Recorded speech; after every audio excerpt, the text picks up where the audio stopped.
Welcome to Creation Training Radio and TV. I'm your host, Mike Riddle from Creation Training Initiative, or CTI.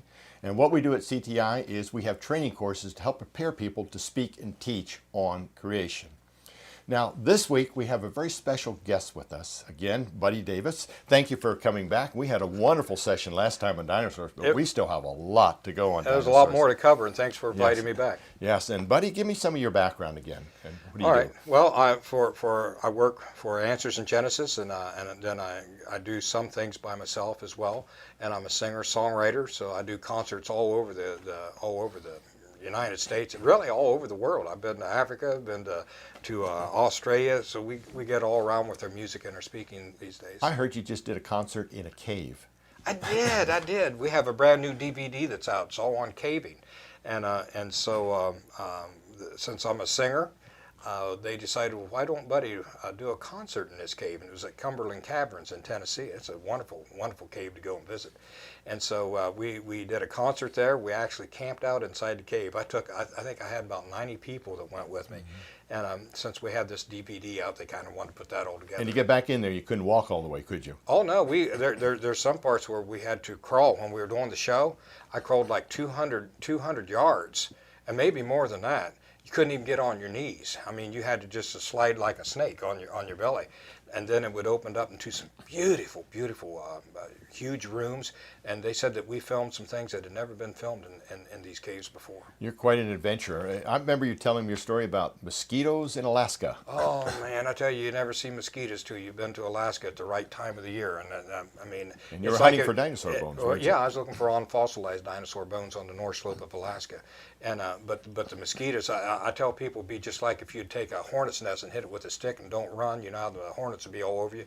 That's the way the mosquitoes were on us all the time. I mean, it was unbelievable, the mosquitoes. What happened when you had to eat?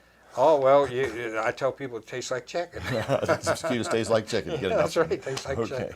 Well, tell me about, you've got a lot of songs out there. Tell me about some of the really popular ones you've been doing. Well, of course, my theme song for Answers in Genesis is Billions of Dead Things Buried in Rock Layers Laid Down by Water Over the Earth, and that speaks about the world. Say that again? Billions of dead things buried in rock layers laid down by water all over the earth. Now, I hope all of you got that, because if I ever meet you, I'm going to ask you to say that. Say it. Go ahead and tell them. Billions of dead things buried in rock layers laid down by water all over the earth. That just kind of jingles right in there. Yeah, it just rolls off the tongue. And you have another one about a woodpecker? Oh, yeah. Can I tell you a little bit about the woodpecker? Yeah. I wrote this song about the woodpecker because it's such an amazing bird that God designed. How all this could ever happen by chance just boggles the mind. Wait a minute. Birds are just dinosaurs, aren't they? Oh, that's what some people want us to believe. But that's what they teach in the textbooks, that dinosaurs evolved into birds. Yeah, we know better than that, don't we? God created the dinosaurs on what day? Day 6. Ah, you're good. I'm learning. Yeah. And what day did God create the birds on? 5. You got it, man. You get an A.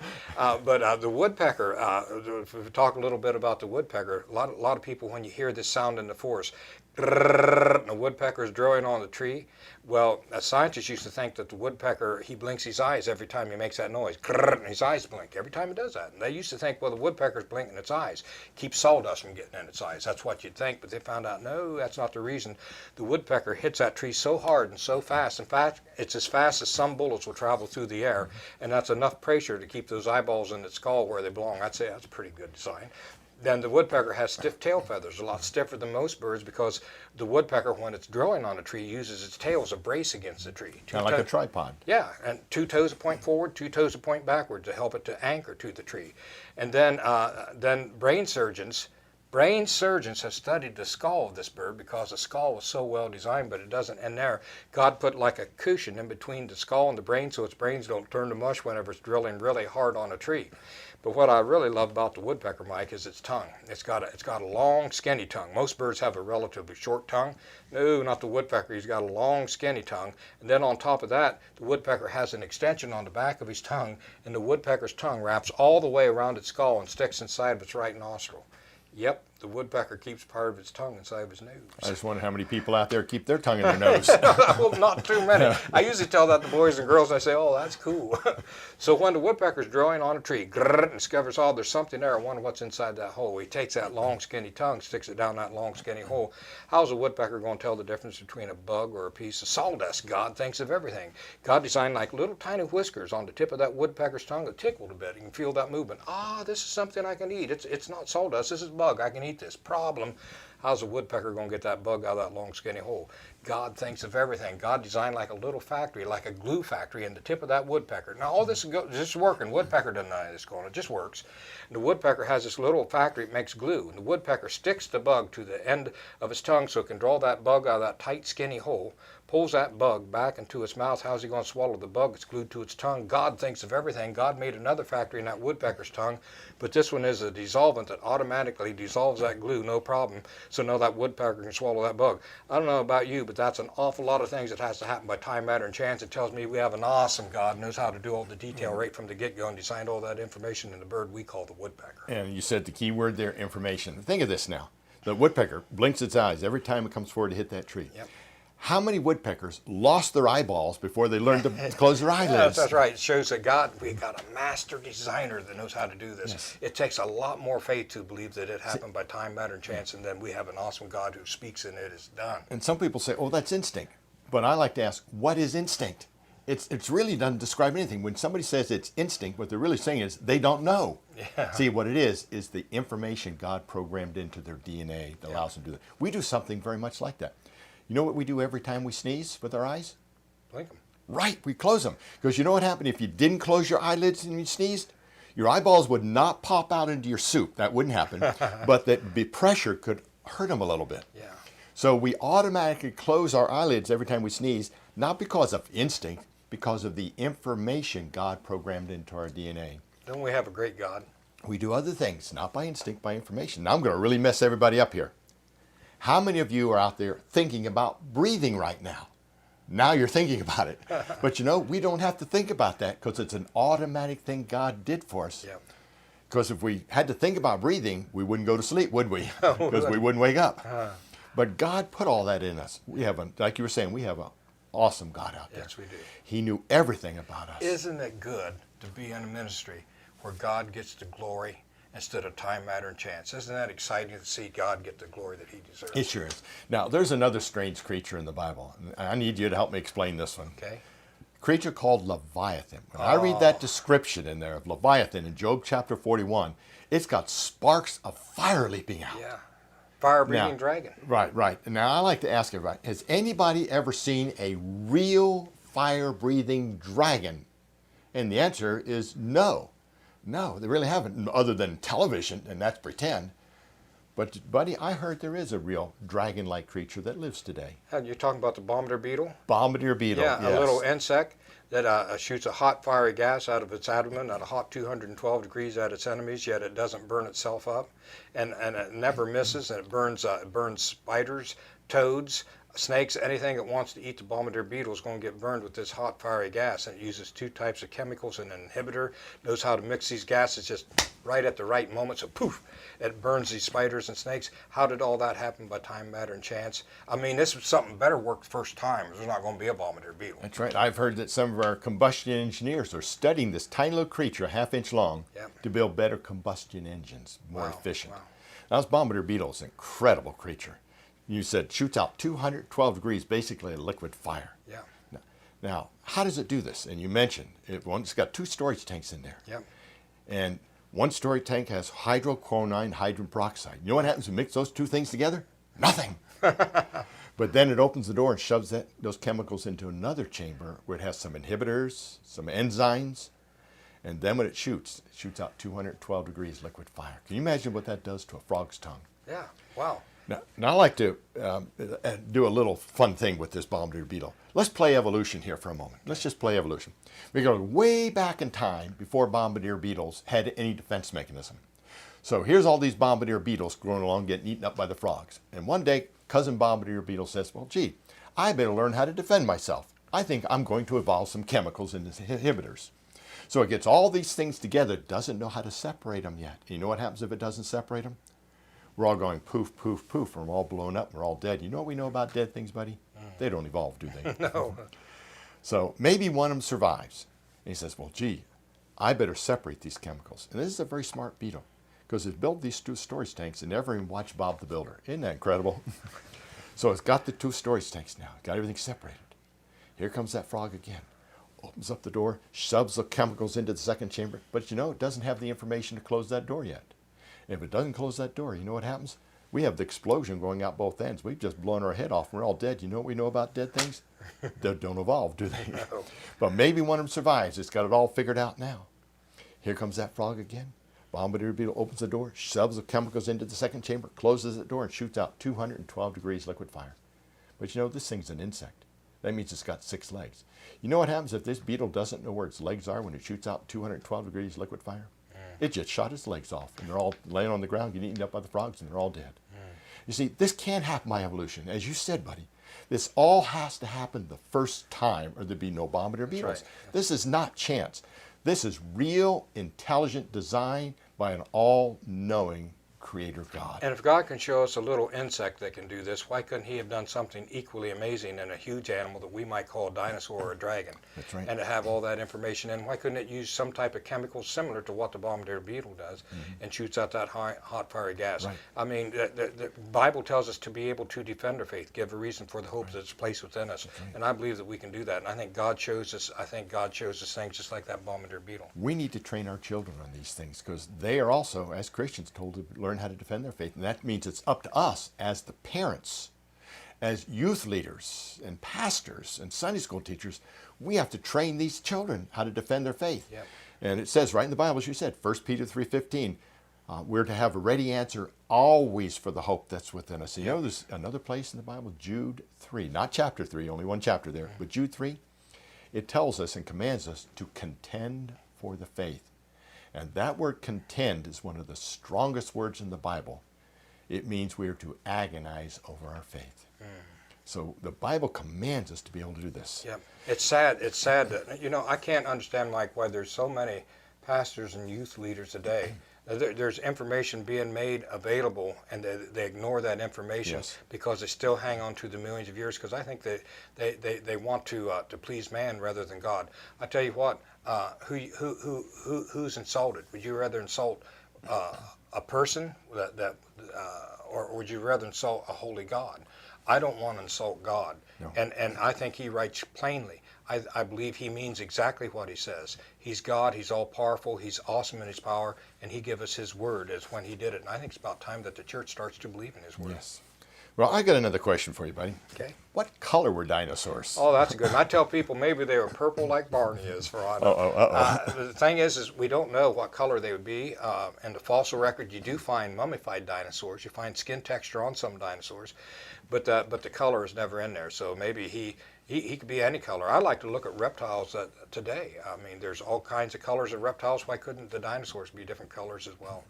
Now, we know what the skin looked like because we have imprints of that. We do. Mm-hmm. Kind of pebbly type skin on most of the dinosaurs, yeah. Yes. Now, I got a 2-part question for you here. It's kind of like 2 parts. Were dinosaurs on the ark, and what happened to them? Okay. Were dinosaurs on the ark? Absolutely. The Bible... They're too big to get on there, aren't they? Well, you know what I think? Actually, the big dinosaurs would fit on the ark. The ark was plenty. When you narrow down to the kinds, we said there's only about 50 kinds of dinosaurs, thousands of names, only about 50 kinds. And the ark was big enough, but it would have made more sense instead of taking a big, huge dinosaur that might be 100 feet long, or a T-Rex that would be 40 feet long, take a younger animal that would have lived longer, old enough to breed after it got off the ark and reproduce itself. But younger animals are easier to care for. A lot of times they sleep under stressful conditions. I imagine been pretty stressful during the ark, during that ride, that year's ride on the ark. So they would live longer to reproduce after the flood was over. So I think it would have made sense to take younger animals on board the ark. But of course, dinosaurs would have went on the ark.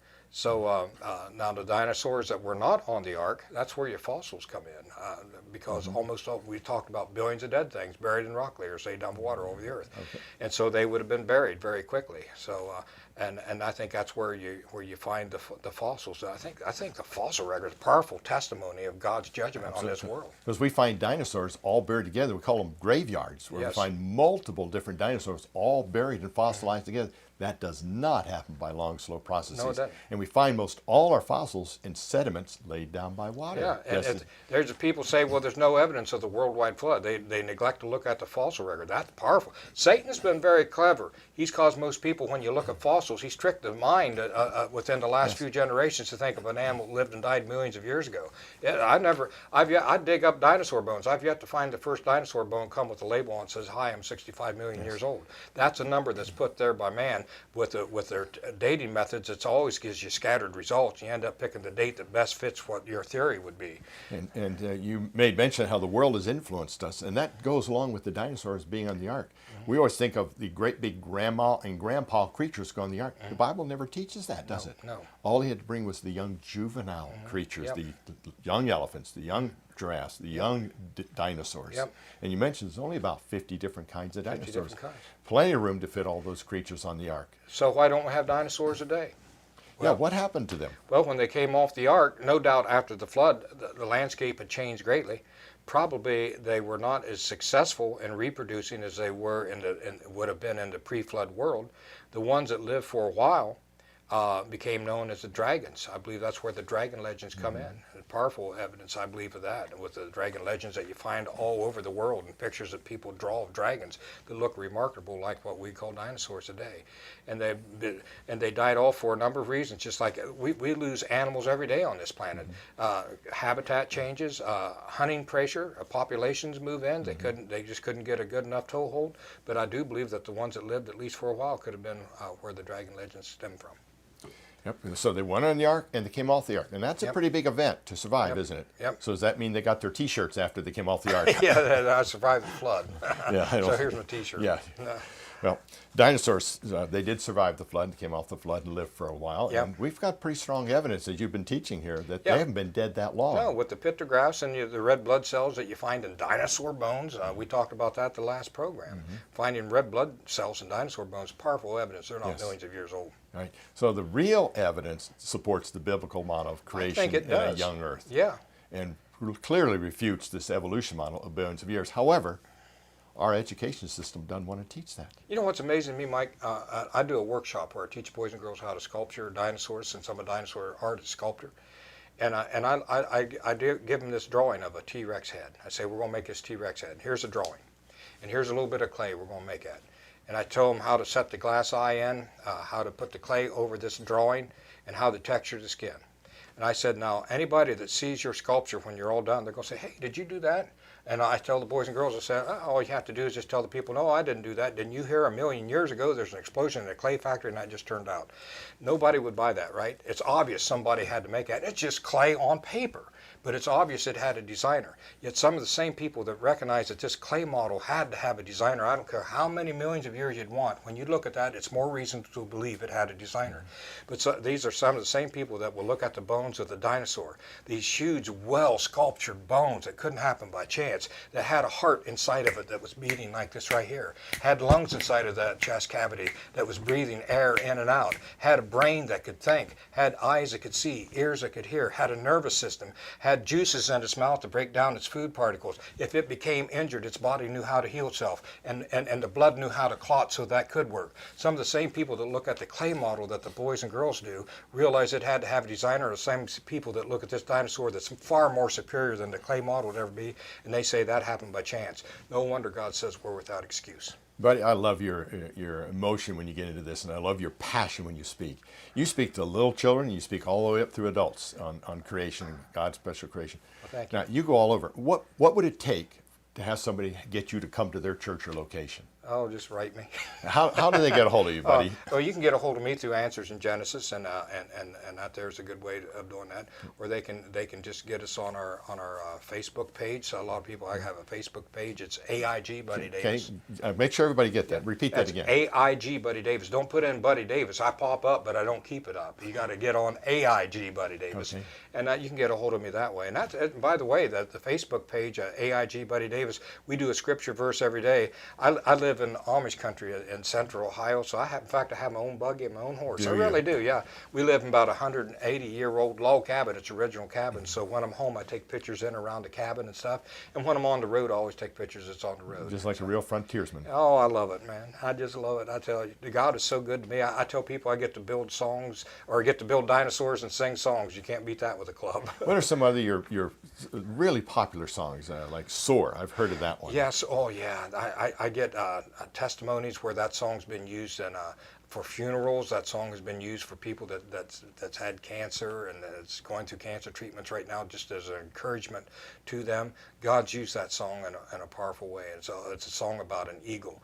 And the way I come to write the song Soar is there's a lady that goes to our church, and she knows that my wife and I write books on animals, wildlife books. And she says, buddy, I found this article about an eagle in the newspaper. I cut it out for you. I hope you get some good out of it. Maybe it'd help you write something about eagles in one of your books. Well, I didn't use that information, Mike, for any of our books, but I did use it to write the song that I call Soar that you was asking me about. And according to the article that's in the newspaper, the eagle is kind of a strange bird. Most animals, when a storm is approaching, they'll seek shelter, won't they? They'll try to get away from the storm. That's a normal thing for an animal to do. But God created the eagle a bit strange. Many times an eagle, listen to this, flies directly towards a storm. And the eagle will find a high location, and the eagle will wait for the wind from the storm to arrive. And when the wind arrives, the eagle spreads its wings, and the wind will get underneath the eagle's wings, and it rises up above the storm. It still has to deal with the problem. The eagle has to go through the storm. But God's taught it how to do that with faith and with courage. And I thought, wow, if God cares that much for the eagle, how much more does he care for human beings, people who are created in his image? And it's with those ideas that I wrote the song Soar. And I always like to dedicate that song to anybody that's in my audience that's going through a difficult time in their life. And usually there's more than one or two.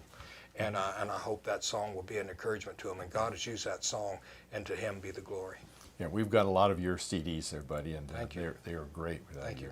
You've got just a whole variety, and sometimes. Well, you know, I like to write. I'm considered I'm almost stereotyped as just being just for children, and I have a wonderful children's ministry, and I love the boys and girls. But my ministry is really bigger than that. I sing for the family. Mm-hmm. I write songs for the family. I write songs for adults. I write songs for children. I write songs for teenagers. Your front porch gospel CDs. Yep. And instrumentals CDs too, where we try to again, all the music is to give God the glory. I really love doing that. I've been playing music since I was about 14 years old, and I love writing songs. And now what's interesting, I lived down in Nashville, Tennessee for a while as a singer-songwriter in Nashville, and it looked like things was going to work out for me, but things just sort of fell apart, and I moved back home.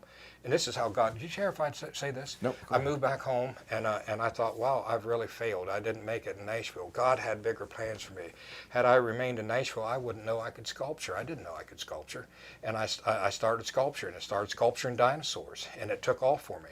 And Answers in Genesis hired me to sculpture dinosaurs for the Creation Museum.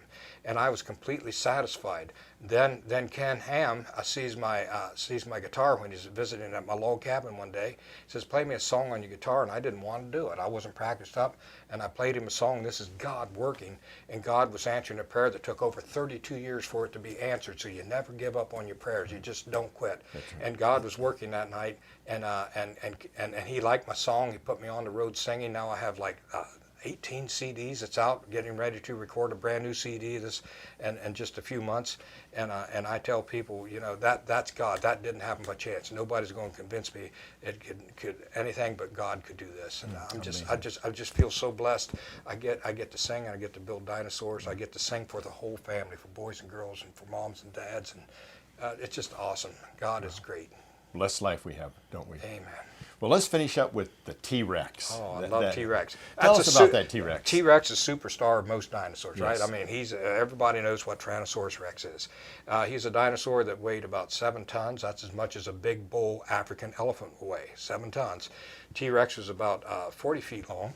That's as long as a school bus. So I like to use those illustrations when I'm teaching about T-Rex. So how much did he weigh? 7 tons. How much? How big would that be? That's as much as an elephant. Oh, okay. How long was T-Rex? Oh, T-Rex, he's 40 feet long. How long is 40 feet? Oh, that's about as long as a school bus. You know, so that's tools that I use to teach to get this in boys and girls' minds. How tall was the largest T-Rex? Well, they used to say that he was 18 and a half feet tall. But that there'd be like measure my horse. I have a horse. My horse's name is Cowboy. And that'd be like measuring Cowboy if he was rearing up, and that wouldn't be the proper way of measuring a horse. So you want to measure the horse when he's down on all fours, and you measure him up to his withers. And well, T-Rex, we no longer think he stood 18.5 feet tall. He's more bent over. And so if you measure him when he's bent over, he'd be between 12 to 14 feet tall at his hips. Well, the largest T-Rex they found, they gave it a name, Sue. Is that correct? And yeah, Sue. Why did they do that? Oh, they thought it was a female, and since then they found some parts of it where they say we don't know it was a female, or it could have been a male too. So, yeah. But that's one of the largest T-Rex and one of the most complete T-Rex. They've only found like 2 arms of T-Rex has been complete, and Sue had complete arms. So the arms of T, imagine this, a dinosaur as long as a school bus, but its arms were no bigger than mine, but well muscled, but its fingers were pretty big.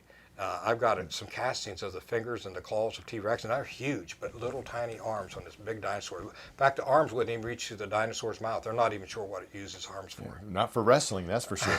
No. I could almost arm wrestle a T-Rex. That'd be terrible, because if they tripped and fell, they couldn't block their fall with their arms, could Well, they? T-Rex had between 50 to 60 teeth in its mouth, and if you'd break a tooth off, another one would grow in. If you break that tooth off, another one would grow, and if you break that tooth off, another one would grow. T-Rex continued to grow teeth his entire life. Some of the teeth were between 7 to 14 inches long, so that's a pretty big That tooth. is a huge tooth. Yeah. They're pretty sharp. Pretty sharp. Its brain was about the same size and of what a sheep's brain would be, but most of the scientists tell me that they believe a sheep would be more intelligent than T-Rex. But I like to think of it this way: if you have 50 to 60 teeth in your mouth that's 7 inches long to 14 inches long, you weighed 7 tons, you're 40 feet long, you wouldn't have to be the sharpest knife in the drawer to get your own way. So I think T-Rex did all right for himself. Now here's an interesting question: how fast could dinosaurs run? I see them on these Jurassic Park movies. We have a T-Rex chasing a Jeep going 40, 50 miles an hour. Is that true? Oh no, that wouldn't. That there's kind of stretching a bit. But I think we know that they could run. And I've heard I've heard some people say that T-Rex couldn't run fast. I wonder about that, because they say, well, T-Rex he was so big that he couldn't run fast. Well, he weighed as much as an elephant. Elephant can run pretty fast for a short distance. Yes. And so I imagine T-Rex, I wouldn't want to be in front of one.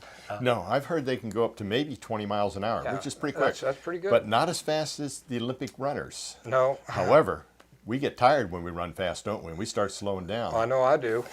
So if a T-Rex is chasing you, don't try and outrun it. You might become food, is what you're saying. That's right. That's right. And in Jurassic Park movies, they have this depiction of if you're standing next to T-Rex and just stand still and they can't see you. How do we know that? Oh, that's movies. Movies, yeah. It's Hollywood. Yeah, that's the way in the movie Jurassic Park, they made the velociraptors about man size. Yes. And really, Velociraptor, if he was on my lap right here, his back would only be right here if he was on my lap. I guess they thought in the movies it wouldn't make too exciting of a movie if all this raptor could do would be bite your kneecaps. Yes. So they made him grow. But what's interesting, when they were doing that movie, they found another type of raptor. I think right after the film was done, it's called Utah raptor, and Utah raptor did get about man size. But we're talking about kinds, just like we have big dogs, little dogs, in between dogs. A dog's always a dog. Raptors are always raptors. Different kinds of raptors, but it stays a raptor. That's where we break down about 50 different kinds of dinosaurs altogether. Well, it's been a pleasure having you on again, buddy. Again, I just love your knowledge of dinosaurs, your knowledge of the creation issue, and your passion for the Bible, because that's where it all points back to. Thank you, Mike. It's really been great being here with you, and always look forward to being with you. I always look forward, whenever I'm in town, we always go out and we get something good to eat. So. It's always hot sauce, isn't it? Always is, yeah. Well, I want to thank you for joining Creation Training Radio and TV again. Again, we're Creation Training Initiative. My name is Mike Riddle.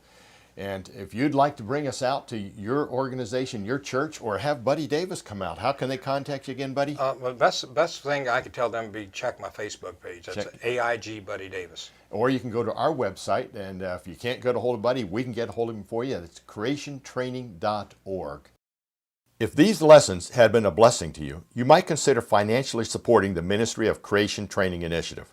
You can do this by going to our website, creationtraining.org. Again, that's creationtraining.org. Your tax-deductible donation of just $20, $50 or more a month, or a one-time gift of any amount will make you an education partner in building an army of Christian educators who can teach the biblical account of creation and train others to be able to defend their faith and be biblically faithful to God's word as it states in 1 Peter 3:15. But sanctify the Lord God in your hearts, and be ready always to give an answer to every man that asketh you a reason of the hope that is in you, with meekness and fear.